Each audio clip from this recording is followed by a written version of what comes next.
I know, I shoot with these things a lot. 1080.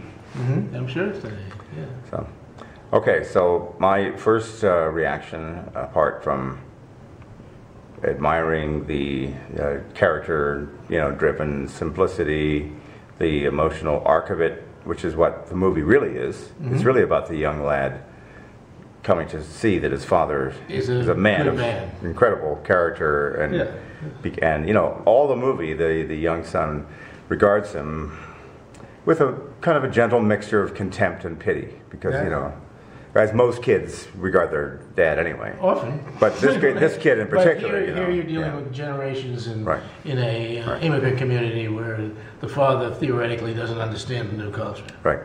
Yeah. And you can see where the kid's coming from, and he's obviously just on the knife's edge of tipping over into gangland. Gangland. Maybe. Yeah.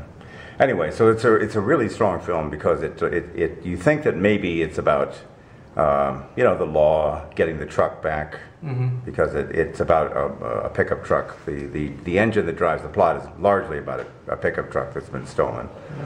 And of course, my initial reaction, I think any film critic, any film writer who doesn't have this reaction needs to go back to film critic school, is that it's The Bicycle Thief. Well, of course. I mean, I can tell you the story of that is that in 1989, when I started working on this picture, 1989, I had just done Enemies, a Love Story, so I was a flavor of the month, kind of, for 2 weeks.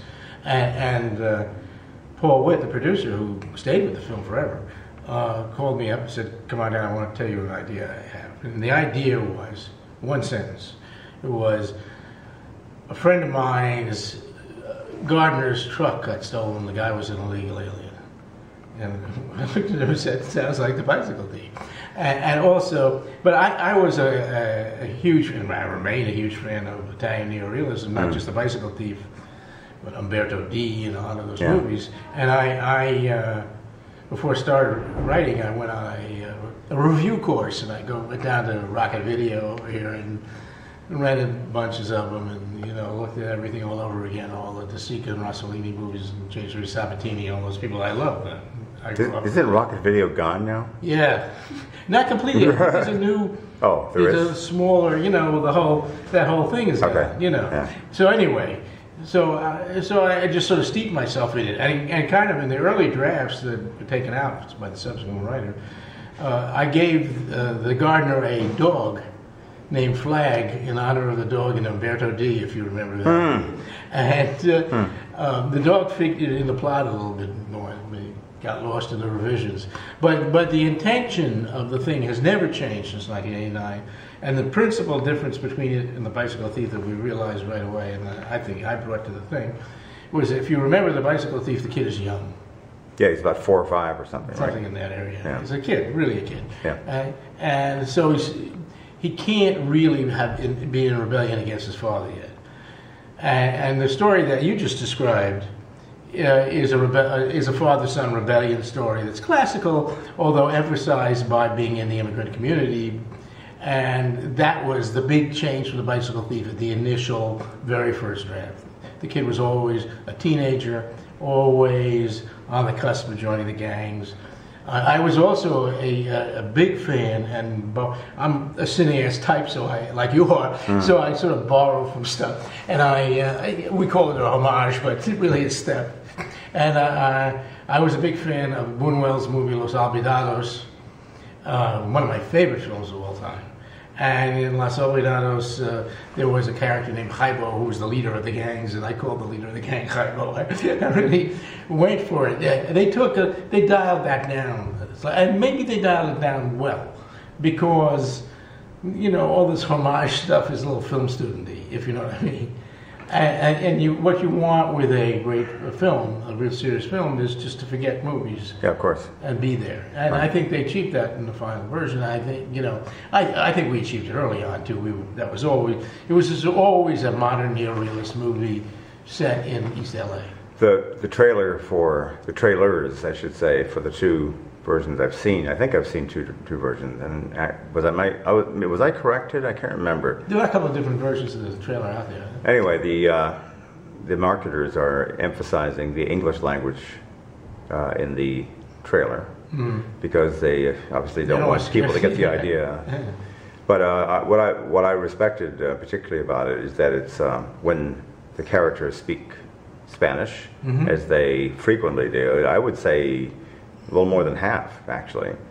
It seems appropriate, Yeah. but it seems also appropriate that the father trying to get the kid into more of an English frame of mind because it helps him in his In journeys. school and yeah. So that would make sense that they would Right. speak English. So And also, well, you know, I always followed the rule and stayed with the movie. A very simple rule on that. If they would speak English in real life, they spoke English, and if they would speak Spanish in real life, like the gardener and his old boss, of course, are all guys from Mexico. They Sure. don't speak Spanish. Right. They don't even dream of speaking English to each Right. other.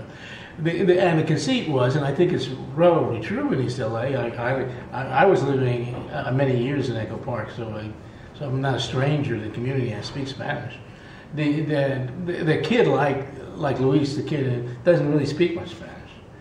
I mean, I used to have a bungalow at Universal next to Cheech Marine, and I go out with Cheech and start speaking Spanish to him. No, I mean, a certain generation.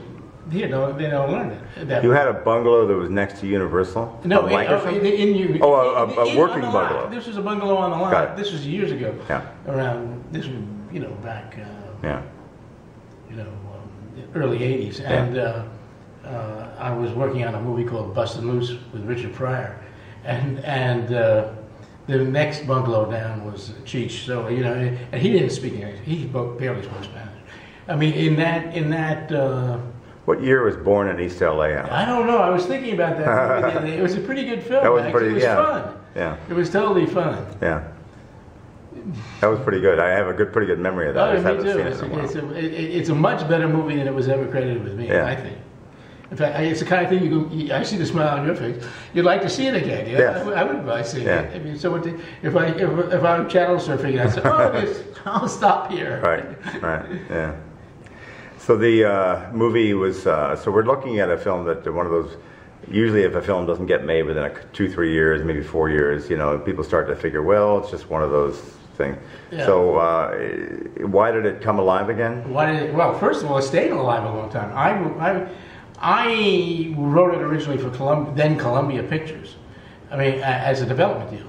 And they Whit turned Thomas it- Harris was the production company? Yeah, it was. Yes, it was. Right. It was Paul Witt principally, Right. and the studio passed on it, which is not amazing for this kind of movie. It's not a studio movie, but I stayed with it for I think until the early 2000s. At one point, I was going to direct it. I wrote about maybe 12 drafts of the movie. Not radically different one for the other, but you know, little tweaks and improvements. And does he stay in Mexico at the end? Does he come back? It was done every which way.